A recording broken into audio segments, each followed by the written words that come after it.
My name is Grace Anderson, and for 15 years, I was the family disappointment.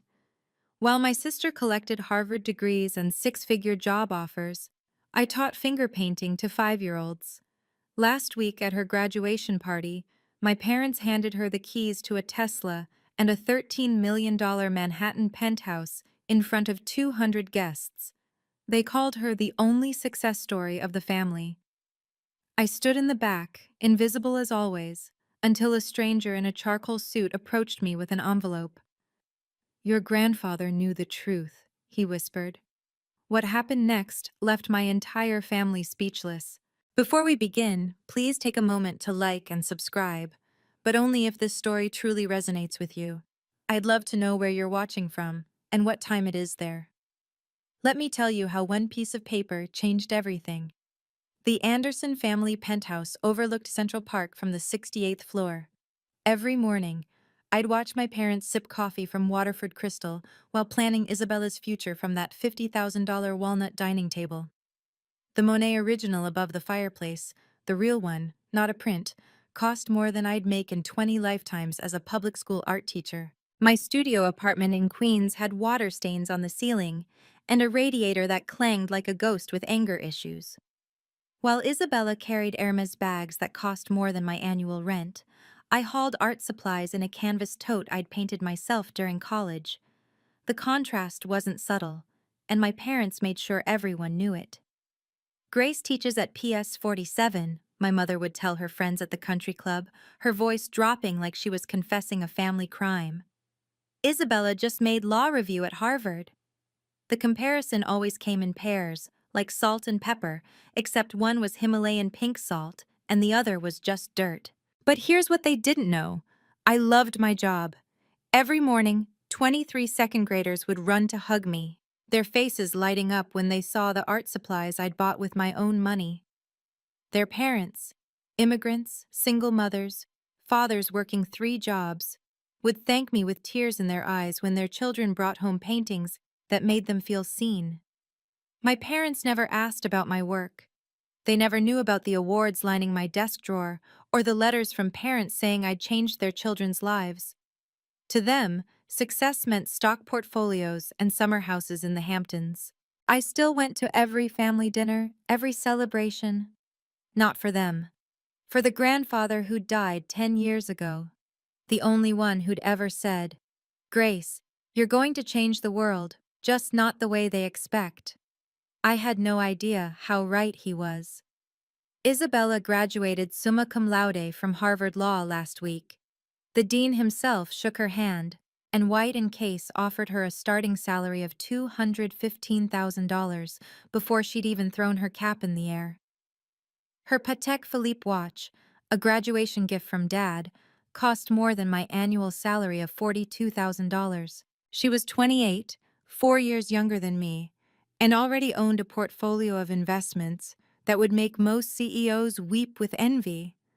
Her LinkedIn profile read like a Wall Street fairy tale: Harvard undergrad, Harvard Law, summer associate at 3 Fortune 500 companies, published in the Yale Law Journal twice. Mine said, "Art teacher at PS 47, believes every child is an artist." The family group chat that week was a shrine to Isabella's glory. Photos of her in her cap and gown, screenshots of congratulations from senators and CEOs, a video of her giving the valedictorian speech. My message, "Congratulations, Bella," got a heart emoji. Nothing more. What that same chat didn't show: the 8 National Education Awards sitting in my desk drawer, the Teacher of the Year recognition. I'd won 3 times. The art therapy program I'd built from nothing that now served 500 children with disabilities across 3 boroughs. I never mentioned these things. What was the point? In my family's currency, they were worthless. The invitation to Isabella's graduation party came on ivory cardstock, so thick it could double as a weapon. Celebrating Isabella's extraordinary achievement, it read in gold foil. At the bottom, in my mother's handwriting, "Grace, please dress appropriately." I wore my best dress, a simple black sheath from Target. Isabella would be in custom Versace. Some things never change. Or so I thought. Why can't you be more like Isabella? That question followed me through childhood like a shadow with teeth. When I brought home an A- in calculus, Isabella had already skipped ahead 2 grades. When I won the state art competition at 16, Isabella had just been accepted to Harvard at 17. My achievements were footnotes in the grand story of Isabella Anderson, future Supreme Court Justice, as my father liked to predict after his third scotch.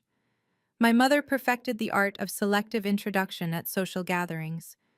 "This is Isabella, our Harvard law student," she'd beam, her diamonds catching the light. Then, if pressed, "Oh, and Grace, she teaches." The pause before teaches stretched like a void where disappointment lived. I chose teaching because of Mr. Yamamoto, my high school art teacher who saw me crying in the supply closet after another "Why can't you be" lecture. He said something I never forgot. "Some people build skyscrapers, Grace. Others build souls. Guess which one lasts longer?" I wanted to build souls. My parents wanted me to build portfolios. The family photo wall told the story better than words. Isabella's accomplishments covered an entire section: diplomas, newspaper clippings, photos with governors. My section had one photo: college graduation. Even that was partially hidden behind Isabella's Harvard acceptance letter, which my mother had framed in gold. 10 years of therapy taught me to stop seeking their approval. But knowing something intellectually and feeling it in your bones are different beasts. So I kept showing up, kept smiling, kept pretending their words didn't carve little pieces from my heart. From the corner of the St. Regis ballroom, a man in a charcoal suit watched me. He'd been there since I arrived, and something about his gaze felt knowing, like he was waiting for something. The St. Regis ballroom glittered with the kind of wealth that didn't need to announce itself. 200 guests sipped Dom Perignon from crystal flutes, while beluga caviar made rounds on silver platters that probably cost more than my car. Every corner screamed money, from the 30-foot ceiling draped in silk to the orchid centerpieces flown in from Thailand that morning. My father clinked his champagne glass with a gold pen. Of course it was gold. And the room fell silent. "Ladies and gentlemen, we're here to celebrate the only success story that matters in the Anderson family." He raised his glass toward Isabella, who stood in her custom Versace gown, looking like she'd been carved from marble and ambition, my daughter, the Harvard law graduate. The only success story. Singular. I wasn't even a footnote anymore. I was an erasure. My mother worked the room, her voice carrying over the classical quartet. "Isabella's starting at White and Case next month," she told the mayor's wife. Then, catching sight of me by the shrimp display, "Oh, that's Grace. She teaches finger painting to children." The way she said finger painting made it sound like I dealt drugs to toddlers. A woman in Chanel asked what grade I taught. Before I could answer, my mother interjected, "Elementary, very elementary." The woman's smile turned pitying. "How nice that you found something you can do." My phone buzzed. Unknown number. The text read, "Don't leave early tonight. Your grandfather left you more than memories." I looked up, scanning the room. The man in the charcoal suit raised his champagne glass slightly, a gesture so small only I noticed. My father was back at the microphone. And now, for the real surprise of the evening. "Isabella," my father's voice boomed across the ballroom. "Success deserves rewards."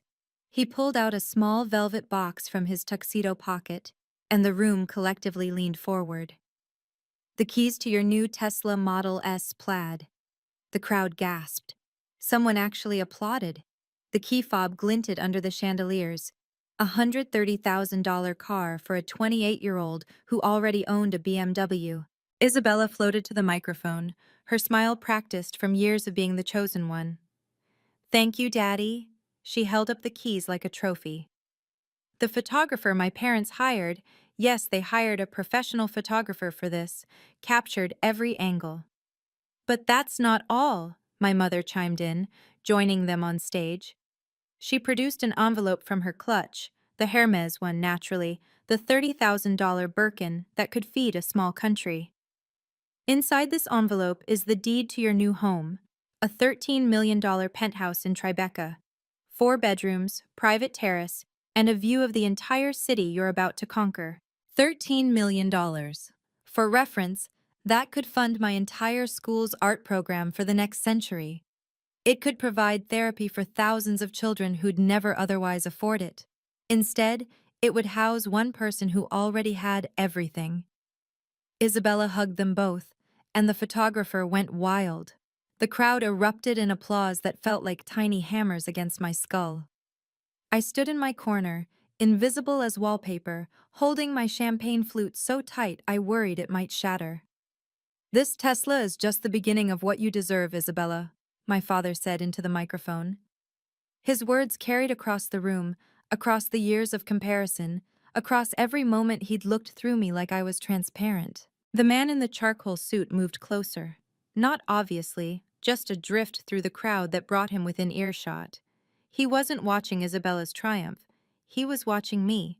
My phone buzzed again. "The real show starts in 5 minutes. Don't sign anything." Sign anything? What could I possibly— "Grace?" My mother's voice cut through my thoughts. "Come here, please. We need you on stage." Isabella held the microphone like a scepter, her Harvard law ring catching the light. "I want to thank everyone for celebrating this moment with us," she began, her voice honey-sweet with hidden thorns. "Success isn't easy. It takes dedication, ambition, and the courage to reach for more than—" She paused, her eyes finding mine.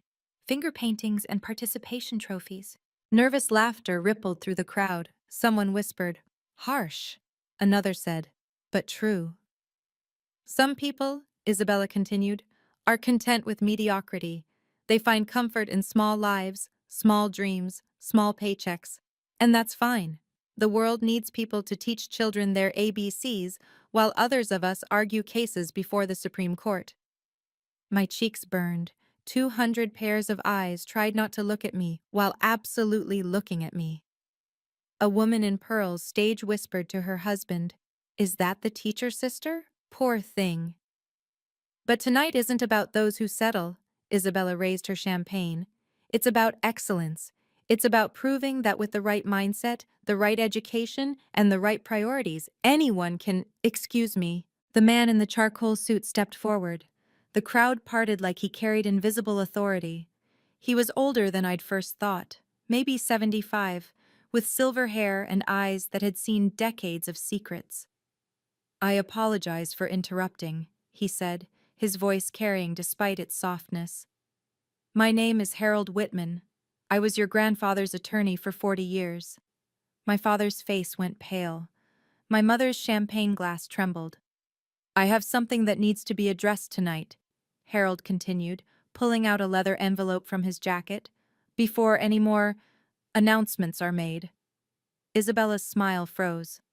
"I don't think— "Oh, but I do think," Harold said. "In fact, your grandfather insisted." My father recovered quickly. He always did when his authority was challenged. "Mr. Whitman, this is a private family celebration. Whatever business you have can wait until— Actually, it can't." Harold's voice remained calm, but there was steel underneath, "especially considering what you're about to do." My father's jaw tightened. He knew something. They both did. My parents exchanged a look that lasted a heartbeat too long. "As I was saying," my father turned back to the microphone, speaking faster now, "Isabella will also be inheriting the entirety of the Anderson family estate. The company, the properties, all of it. She's proven herself capable of managing substantial assets." The room erupted in congratulations. Isabella glowed. My mother smiled so wide her Botox almost cracked. "Grace, on the other hand," my father continued, and my stomach dropped, "simply doesn't have the capacity for such responsibility. Teaching finger painting to children is noble, I suppose, but it hardly qualifies someone to manage millions. Some people build empires, others finger paint." The words hit like physical blows. "Which is why," my mother joined in, producing another document from her bag, "we need Grace to sign this waiver of inheritance rights. It's what's best for everyone. The crowd went silent. This was too much drama, even for the Upper East Side. Come on up, Grace, my father said. It wasn't a request. I walked to the stage on legs that felt like water. 200 people watched me climb those 3 steps. The woman in Chanel whispered something about family business being so awkward. Someone else muttered about knowing one's place. My mother held out the waiver and a Mont Blanc pen. Just sign it, sweetheart. Don't make this harder than it needs to be. Harold Whitman stepped onto the stage. I really must insist you stop. You have no authority here, my father snapped. Harold smiled. It wasn't a kind smile. Your father would disagree. And since he's the one who actually built this empire you're so eager to redistribute, I'd say his opinion matters. The pen felt heavy in my hand. 200 guests waited. Isabella's smile could have cut glass. The waiver sat on the podium, its legal language blurring through tears I refused to let fall. Sign it, Grace, my mother hissed, her voice low enough that the microphone wouldn't catch it. For once in your life, do the right thing. The right thing. For them, that meant disappearing. Isabella leaned into her own microphone. This is what's best for everyone, Grace. You know you can't handle this kind of responsibility. Remember when you couldn't even manage your college loans without crying? Someone in the crowd actually laughed. My hand moved toward the signature line. Grace Anderson. Harold Whitman's voice rang out clear and sharp. I need you to know something before you sign that document. My father stepped between us. Mr. Whitman, you're trespassing. Security. I'm here as the executor of William Anderson's estate, Harold said, louder now. Your grandfather's real estate, the one your parents have been hiding for 10 years. The ballroom went so quiet, I could hear my mother's pearls clicking against each other as she trembled. That's impossible, my father said, but his voice cracked. My father's will was simple, everything to me. The will you filed was simple, Harold corrected. The actual will, the one I've kept in 3 separate safety deposit boxes with video testimony and multiple witnesses, is anything but simple. He pulled out a thick document from his leather envelope. The gold seal of New York State caught the light. I have something you all need to see, Harold announced to the room. Something that changes everything about tonight's announcements. Isabella grabbed for the waiver. Just sign it now, Grace. Whatever this is doesn't matter. But my hand had stopped moving.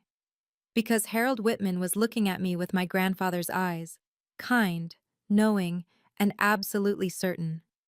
If you've ever felt undervalued for choosing purpose over profit, please like this video. What happens next will change how you see success. Subscribe to hear more stories about quiet justice and the power of patience. I looked at the pen in my hand, then at the faces around me. Isabella, radiant in her certainty. My parents, impatient and dismissive. The crowd, waiting for the teacher to accept her place at the bottom of the family hierarchy. For a moment, I almost signed it. 15 years of being the disappointment weighed on my shoulders like a lead blanket. Maybe they were right. Maybe I was meant for small things, small dreams, small impacts. Maybe teaching children to paint rainbows wasn't worth as much as arguing corporate mergers. Sometimes loving your family means letting go, I said quietly, the microphone catching my words. My mother relaxed. Isabella smirked. My father nodded approvingly. I positioned the pen above the signature line. One signature, and I'd never have to sit through another comparison, another, why can't you be more like Isabella lecture, another family dinner where my work was treated like a hobby. The pen touched paper. Your grandfather wrote you letters, Harold said suddenly. 23 letters over 10 years. Your parents returned every single one unopened. My hand froze. What letters? I looked at my parents. What is he talking about? My mother's face had gone white under her foundation. It doesn't matter now. Oh, but it does. Harold pulled out a stack of envelopes, aged and yellowed. William Anderson spent the last decade of his life documenting something very specific, something about his granddaughters. He held up the document again, the real will. Before you sign anything, Grace, you should know what your grandfather knew. You should know why he called you the one who would change everything. The pen slipped from my fingers, clattering on the podium. Show me, I said. You have no right! My father's voice boomed across the ballroom, his face flushing red. Security! Remove this man immediately! Two security guards started forward, but Harold raised the document high. I'd think very carefully before you do that. Interfering with the lawful execution of a will is a felony. Everyone in this room is now a witness. The guards stopped. The crowd murmured. Someone was definitely recording this on their phone. My mother tried a different approach, her voice syrupy sweet. Mr. Whitman, surely this can wait until Monday. We're having a family celebration. A celebration where you're coercing your daughter to sign away her inheritance rights? Harold's eyebrows rose. How festive. There's nothing to inherit, my father snapped. I'm the sole beneficiary of my father's estate. The will was read 10 years ago. A will was read, Harold corrected. The one you filed after destroying the original. Or rather, after you thought you destroyed it. The ballroom gasped collectively. Isabella grabbed my father's arm. Daddy, what is he talking about? Your grandfather was many things, Harold continued, addressing the room now. But stupid wasn't one of them. He knew his son well enough to keep multiple copies of his actual will. Notarized, witnessed, video recorded, ironclad. He turned to me. He also knew his granddaughters, both of them, and he made provisions accordingly. My mother was dialing frantically on her phone. Lawrence? Yes, we need you at the St. Regis immediately. Bring the files on. She stopped, noticing everyone watching. Just come. Calling your lawyer? Harold asked mildly. Good. He'll want to see this, especially Article 7. What's Article 7? I asked, my voice steadier than I felt. Harold smiled, the first warm expression I'd seen from him. The part your grandfather called the truth clause. The part that explains why he spent 10 years watching both his granddaughters from afar, documenting everything. My father lunged for the document. Harold stepped back, surprisingly agile for his age. Shall we read it together? Harold asked. Or would you prefer to tell them yourself what you've been hiding? Harold opened the document, its pages crisp despite their age. This will was signed by William Anderson on March 15, 2015, in the presence of 3 witnesses and a notary public. It was subsequently filed with my firm, with copies sent to 2 additional law firms for safekeeping. That's impossible, my father said, but his voice had lost its authority. I handled his estate. You handled what you wanted to handle, Harold interrupted. Your father knew you would, which is why he included very specific instructions about when and how this will should be revealed. He looked at me. He wanted to wait until both granddaughters had shown their true character. Tonight seemed appropriate given the circumstances. Isabella pushed forward. This is ridiculous. Even if there's another will, it can't override. Actually, Miss Anderson, given your Harvard Law education, you should know that a properly executed later will absolutely overrides an earlier one, especially when the earlier one was, let's say, creatively edited. My parents exchanged another look. My mother's hands were shaking. Your grandfather spent 10 years documenting something very specific, Harold continued.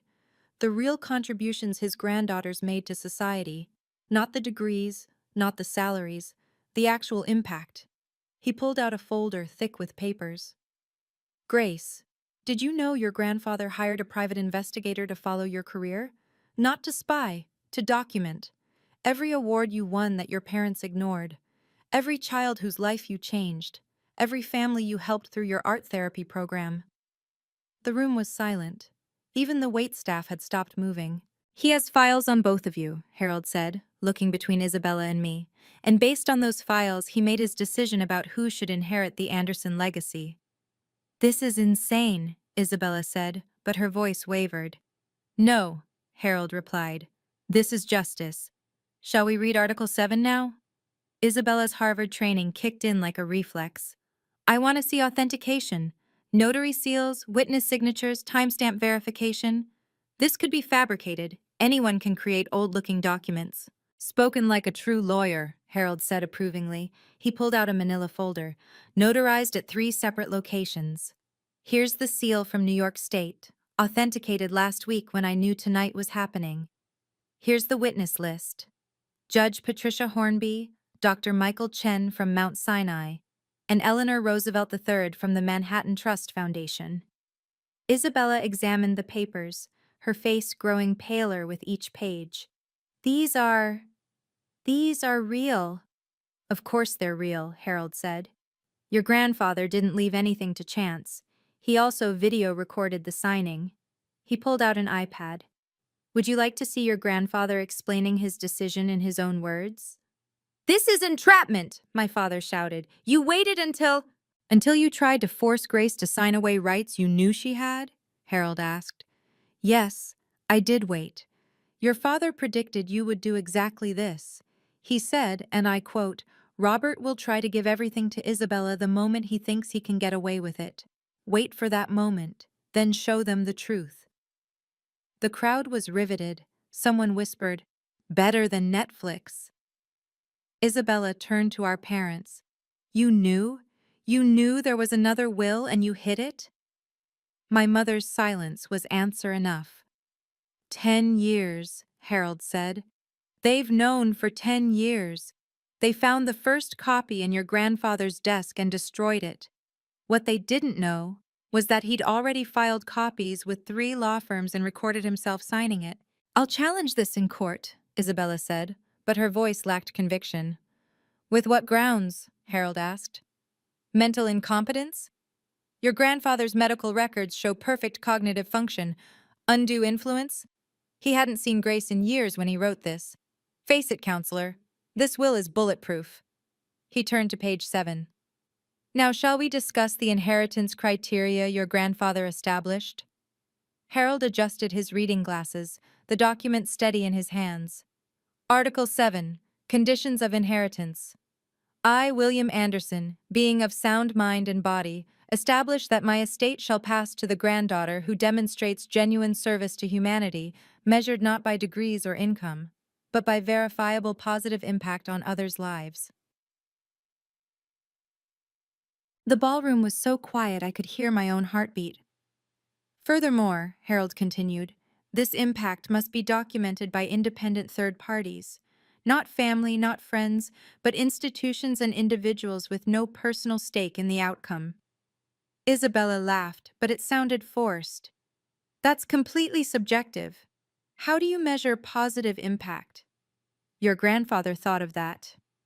Harold pulled out another folder, this one marked with Grace's name.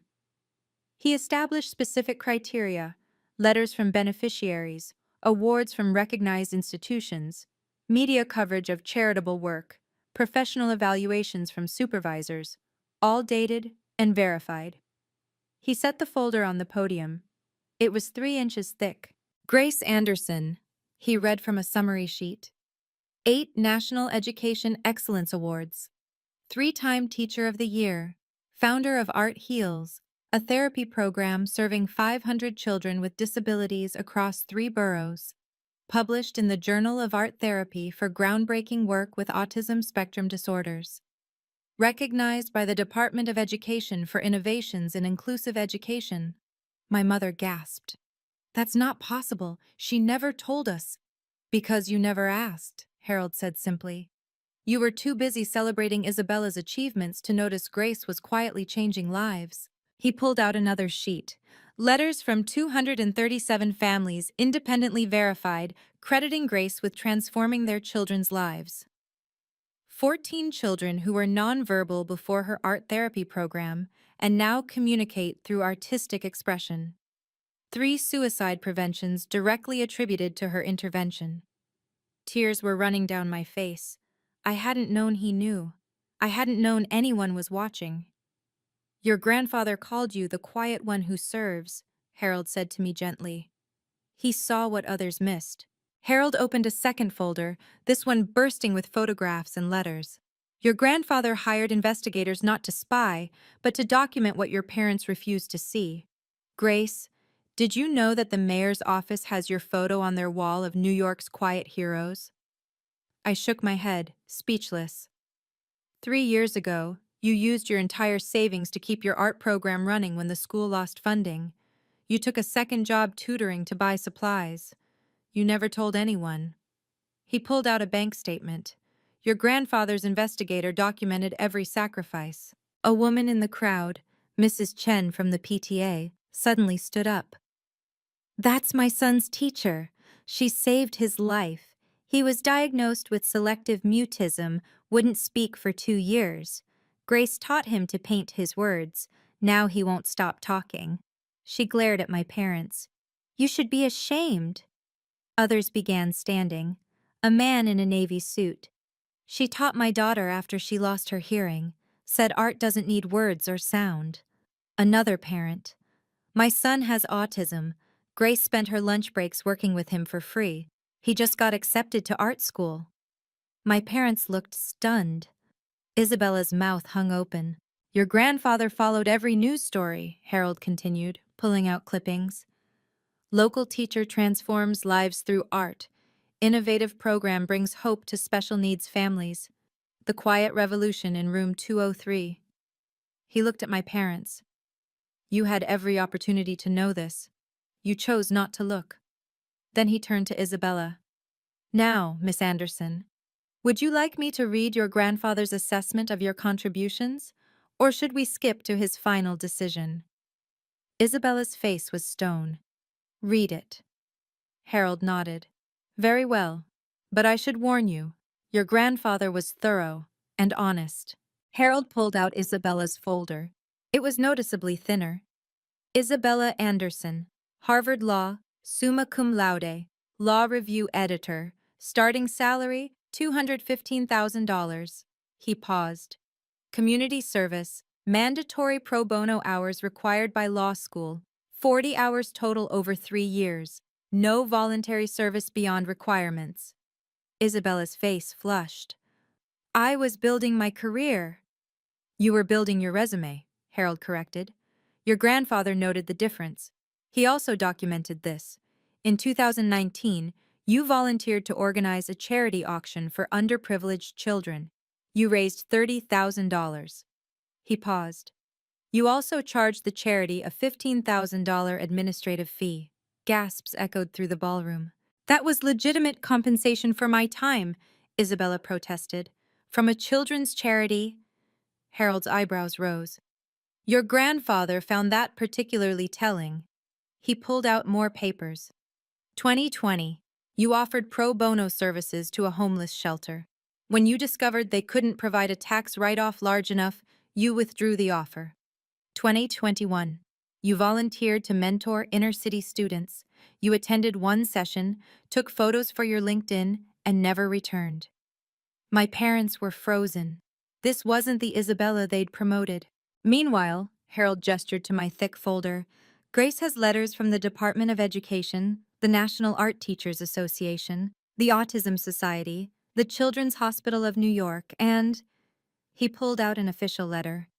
The White House Office of Public Engagement, commending her for extraordinary service to America's most vulnerable children. He held up both folders. One granddaughter has degrees and dollars, the other has changed hundreds of lives.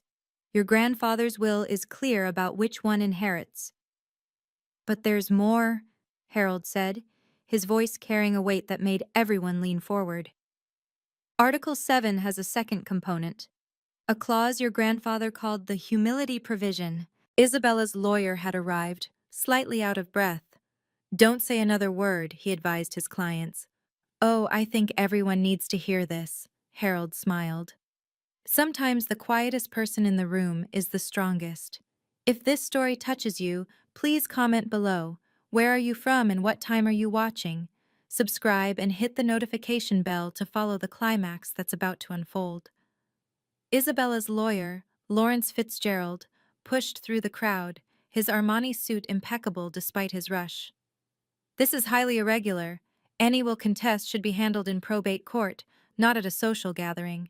There's nothing to contest, Harold replied calmly. I'm simply executing William Anderson's explicit instructions. He wanted this revealed publicly, in front of witnesses, specifically when the family tried to exclude Grace from inheritance. Isabella grabbed Lawrence's arm. Tell them this won't hold up. Tell them I'll sue for defamation, for intentional infliction of emotional distress, For what? Harold interrupted. For revealing the truth? Your grandfather documented facts, Miss Anderson. Pro bono hours are public record. Charity finances are public documents. Your LinkedIn posts about mentoring are still online, though the shelter confirms you only attended once.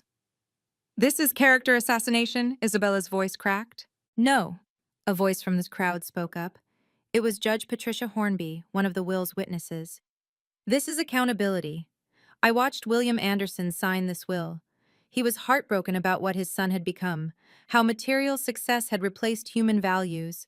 He said, Wait, Patricia, I built this fortune to help people, not to create monsters. More parents from my school stood up.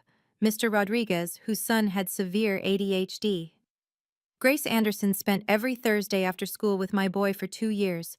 Never charged us a penny. He's in college now because of her. Mrs. Kim.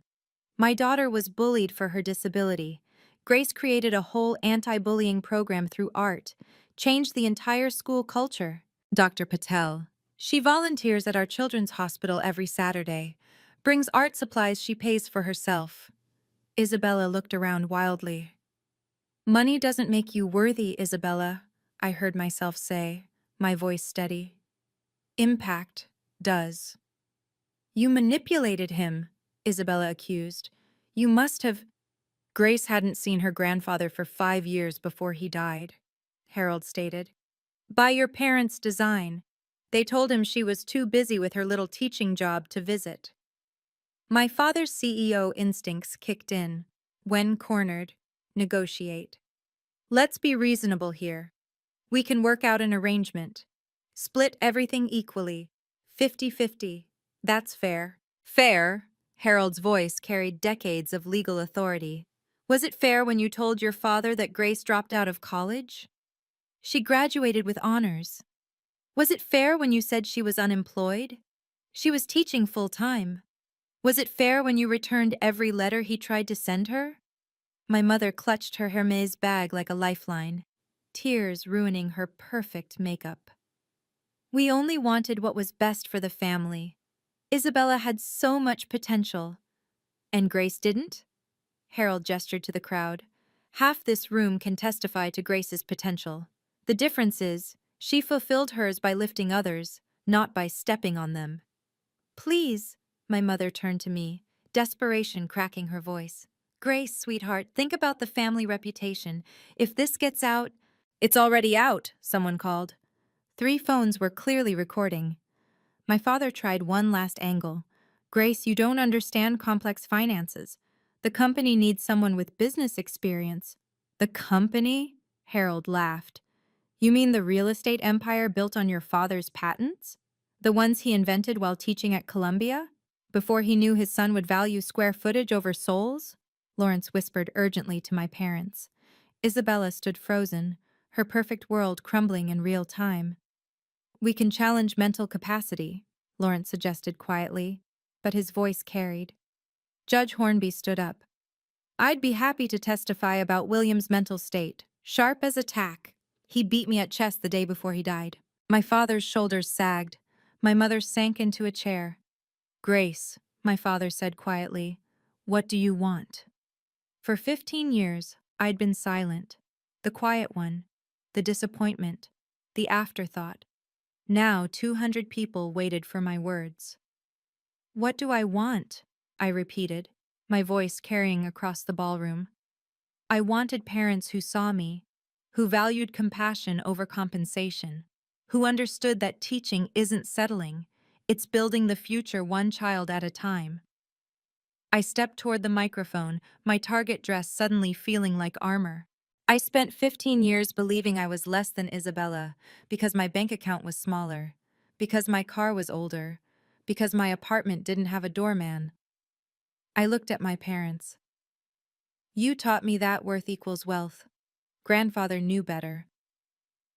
The room was silent except for someone quietly crying, Mrs. Chen, whose son I'd taught to speak through art. I don't need your money, I continued, looking at my parents. I needed parents who celebrated my first teaching award the way you celebrated Isabella's first A+. I needed a family who understood that changing one child's life matters more than billing hours. Isabella finally spoke. So sanctimonious, so noble. You think you're better than me because you're poor? No, I said simply. I think I'm fulfilled because I'm useful. There's a difference between being successful and being significant. Grandfather understood that. Harold cleared his throat. Speaking of your grandfather's understanding, there's one more aspect of Article 7 we need to discuss. The conditions for Isabella. Everyone turned to him. Your grandfather didn't disinherit you, Isabella, Harold said, but your inheritance comes with conditions. Isabella's eyes sparked with hope. What conditions? 2 years of documented public service, real service, not photo ops, not resume building, teaching, volunteering, genuine contribution to society. Only then do you receive your portion. That's extortion. That's education, Harold corrected. Your grandfather's final attempt to teach what your parents failed to, that privilege comes with responsibility. But I have one condition too, I said, and everyone turned back to me. Harold smiled as if he'd been waiting for this moment. Before you state your condition, Grace, there's something else. He flipped to the next page. The humility provision, subsection C. He read aloud. Should any beneficiary attempt to coerce, manipulate, or force another beneficiary to forfeit their inheritance, the coercing party forfeits all claims immediately and permanently. My parents went white. Isabella grabbed the podium for support. Furthermore, Harold continued, if such coercion occurs in public, witnessed by multiple parties, the forfeited inheritance transfers entirely to the wronged party, activating the emergency trust fund of $15 million, separate from the estate. Lawrence frantically flipped through his phone, presumably checking legal databases. That's ironclad. Tonight, Harold gestured to the room. Robert and Margaret Anderson, along with Isabella Anderson, attempted to force Grace to sign away her inheritance rights in front of 200 witnesses. The conditions of subsection C are met. $15 million? Isabella's voice was barely a whisper. Your grandfather was very specific, Harold explained. He said, if they gang up on Grace, and they will, she should have immediate resources to establish her independence. The fund transfers automatically upon documented coercion. He pulled out a tablet. The transfer was initiated the moment Grace was called to stage to sign that waiver. Your grandfather's financial advisor has been watching via livestream. Yes, Mr. Anderson, the charity photographer you hired was actually documenting this for the estate. My father sank into a chair. He planned all of this? He knew you, Harold said simply. He knew that you'd wait until a public moment to maximize Grace's humiliation, to pressure her into compliance. He knew Isabella would support it for her own gain, and he knew Grace would endure it quietly, as she always has. The company? My mother asked weakly. Transfers to a trust with Grace as primary beneficiary and decision-maker. Though, Harold looked at me, your grandfather hoped you'd convert it to a foundation. He left suggestions for focusing on art therapy and special education. Isabella was crying now. Not pretty tears, but the ugly kind that come with genuine loss. My job offer? White and Case has a morality clause, Lawrence said quietly.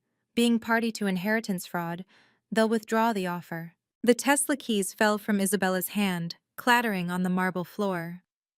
Lawrence Fitzgerald, despite being my family's lawyer, had gone pale as he scrolled through his tablet.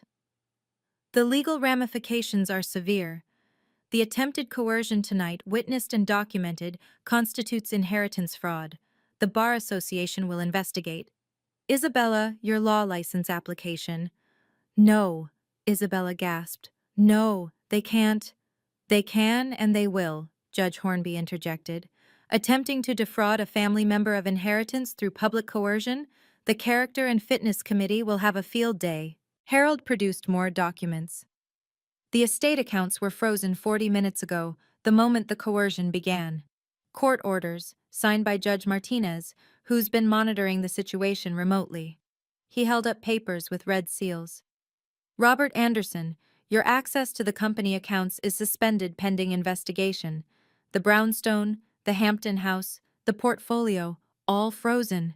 You can't do this, my father roared. I'm not doing anything, Harold replied. I'm executing William Anderson's explicit instructions. He wrote, if Robert tries to steal from Grace, and he will, stop him immediately and publicly. My mother's phone rang. She answered with shaking hands. Hello? What do you mean frozen? All of them? She looked at my father. The credit cards aren't working. The penthouse? Isabella asked desperately. The one you just gave me? Was never theirs to give, Harold said. It's part of the estate, which now belongs to Grace. Someone in the crowd whistled low. $13 million, plus the company valued at $30 million, Harold added, plus the liquid assets of approximately $15 million, plus the art collection, your grandfather was quite the collector, valued at $6 million. $64 million? Isabella's legs gave out.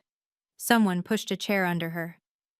That Grace's parents tried to steal from her, Judge Hornby said loudly, ensuring the recording phones caught every word. This is why William Anderson wanted witnesses. The crowd was buzzing. This would be all over the Upper East Side by morning, all over the internet by midnight. The Tesla?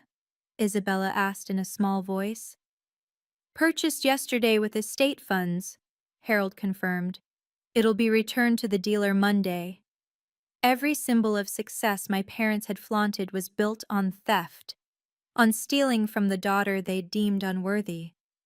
Isabella Anderson, Harvard Law summa cum laude, the golden child who'd never failed at anything, crumbled completely. Her perfect makeup ran in streams down her face as she sobbed, not the delicate tears of earlier, but raw, broken sounds. I don't understand, she gasped between sobs. I did everything right. Perfect grades, perfect school, perfect job. Perfect is not the same as good, Harold said gently. Your grandfather wrote about you. Isabella has every advantage but empathy, every skill but kindness. Maybe losing everything will teach her what gaining everything never could. Isabella looked at me through her tears. For the first time in our lives, she looked at me, not through me, not past me, but at me. You knew, she whispered. You knew you were worth more, and you never said anything. I didn't know about the will, I said honestly, but I knew my worth wasn't measured in dollars. You taught me that, actually. Watching you chase money while missing meaning. You taught me what not to value. I've never... Isabella's voice broke. I've never actually helped anyone, have I? Not really. Not without expecting something back. The room was silent. Even the waiters had stopped pretending to work. I don't even know how, Isabella admitted. To help, to serve, to care about someone else's success more than my own. She looked at our parents. You made me this way. You praised every achievement that brought status and ignored every opportunity to build character. And now I'm 28 years old, and I don't know who I am without my resume. That's the first honest thing you've said in years, my mother said quietly, surprising everyone. Isabella stood shakily. Grace, I need that job. Not white in case, whatever you'll let me do. I need to learn. My father stood before the crowd, this titan of real estate who'd built his identity on being William Anderson's son, and for the first time in my life, I saw him clearly. Not the CEO, not the patriarch, just a man who'd lost his way. I measured everything wrong, he said, his voice carrying across the silent ballroom. Stock prices, square footage, net worth. I measured everything except what mattered. He turned to me. Grace, You were never the disappointment. I was. I disappointed my father by becoming everything he never wanted. A man who knew the price of everything and the value of nothing. My mother stood beside him, her perfect posture finally breaking. We were so proud of Isabella's Harvard acceptance that we framed the letter.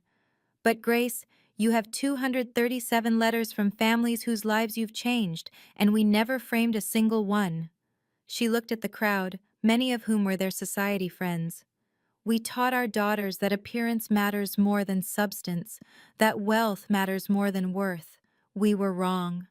Someone started clapping, Mrs. Chen. Then another parent joined, then another. Not for my parents' confession, but for the truth finally being spoken. The irony, my father said, laughing bitterly, is that my father built this fortune as a teacher.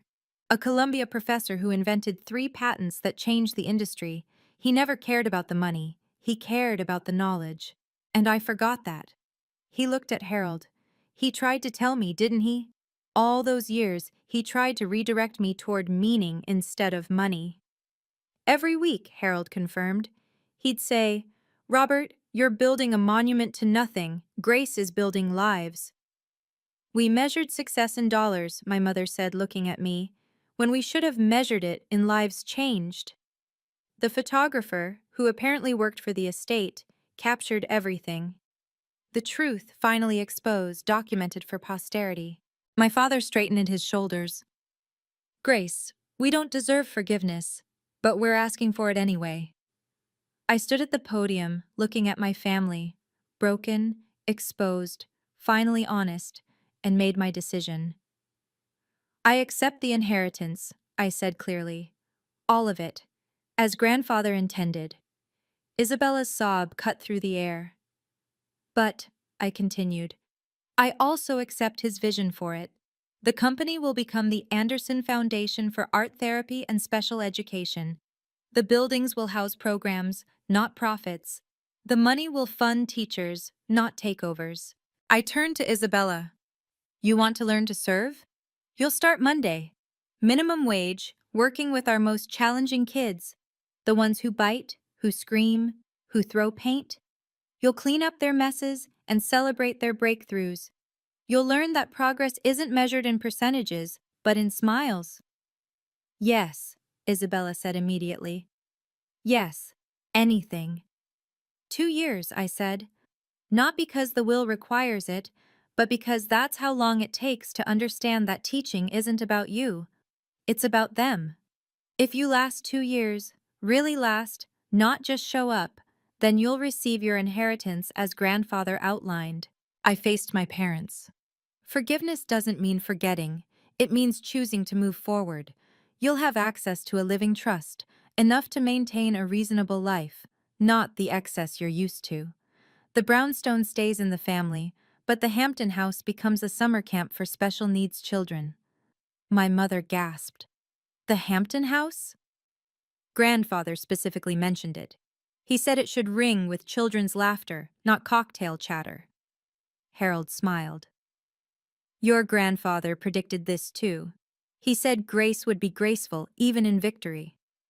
This isn't victory, I corrected. It's justice. And justice includes rehabilitation.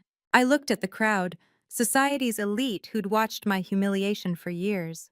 The Anderson Foundation will be hiring real positions for real service, not galas and charity balls, but hands-on work with children who need us. Anyone interested can submit applications through Mr. Whitman. Several hands went up immediately. Grace, Isabella said quietly. What about your condition? You said you had one? I smiled. My condition is simple. Family therapy. All of us. Weekly. For a year.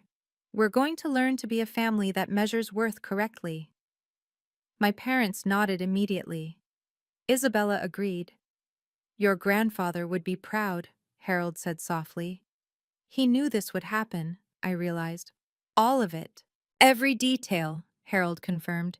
He said, Grace will teach them what I couldn't, that love isn't measured in dollars, and family isn't about inheritance. It's about inheriting values worth passing on. 6 months later, The Anderson Foundation for Art Therapy and Special Education served 2,000 children across 5 states. The Hampton House hosted its first summer camp with 40 kids who'd never seen the ocean. The Brownstones Ballroom, where my parents once held society gatherings, now echoed with children's laughter during weekend art workshops. Isabella lasted the first month by sheer will. The second month broke her. A 7-year-old with autism had a meltdown, threw paint everywhere, including in Isabella's hair. She cried in the supply closet. I found her there, covered in purple paint, and she laughed, really laughed, for the first time in years. He was trying to paint the sound of happiness, she said. He told me purple sounds happy. Now she runs our sensory art program.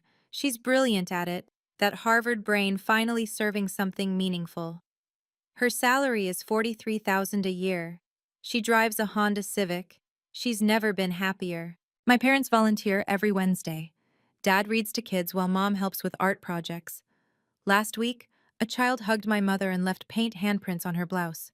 She wore those handprints the rest of the day like medals of honor. The foundation has 50 full-time teachers, all paid $60,000 minimum, a living wage for doing life-changing work.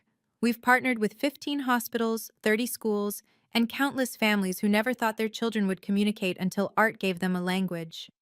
White and Case called last month. They wanted Isabella back, said they'd reconsidered. She laughed and hung up. I have purple happiness to paint, she told them. Harold Whitman serves on our board. He says grandfather would be amazed at what we've built. I disagree. I think grandfather knew exactly what would grow from the seeds he planted. I still teach at PS 47. Same classroom, same kids who need me, same $42,000 salary from the school. The only difference is that now I can buy all the supplies we need. Every child gets their own easel, their own paints, their own chance to show the world their inner light. My grandfather knew that true inheritance isn't money, it's impact. He spent 10 years watching from afar, documenting not our achievements but our choices. He saw Isabella choose status over service. He saw my parents choose appearance over authenticity. And he saw me choose purpose over profit. The will wasn't about punishment or reward, it was about alignment, putting resources in the hands of someone who'd use them for others, not themselves. Grandfather didn't leave me millions. He left me the means to multiply compassion. Last week, Isabella and I went through grandfather's letters, the ones my parents had returned. In one, he wrote, Grace, you're painting the world better, one child at a time. Someday, I'll make sure you have all the colors you need. He kept his promise. My parents are different now, smaller in the best way, less proud, more present. They've discovered that being grandparents to 2,000 kids through the foundation brings more joy than any boardroom victory ever did. The art collection grandfather left? It hangs in children's hospitals now. Picasso's and Pollocks watching over kids who paint their own masterpieces between treatments. That stranger in the charcoal suit who changed everything? Harold still comes to our events. He always stands in the back, watching, smiling. Last week he told me, Your grandfather said you'd know what to do with the money. He said, Grace already knows the difference between having wealth and being wealthy. He was right. I am wealthy. Not because I inherited $64 million, but because I inherited the understanding of what to do with it. Money is just paper and numbers until you transform it into changed lives. That's the real inheritance my grandfather left. Not a fortune, but a purpose for it. If this story reminded you that your worth isn't determined by others' opinions, please share it with someone who needs to hear it today. Subscribe for more stories about quiet justice and the power of patience. Comment below. Have you ever been undervalued by those who should have seen your worth? Remember, sometimes the quietest person in the room is the strongest. Thank you for listening to Grace's story.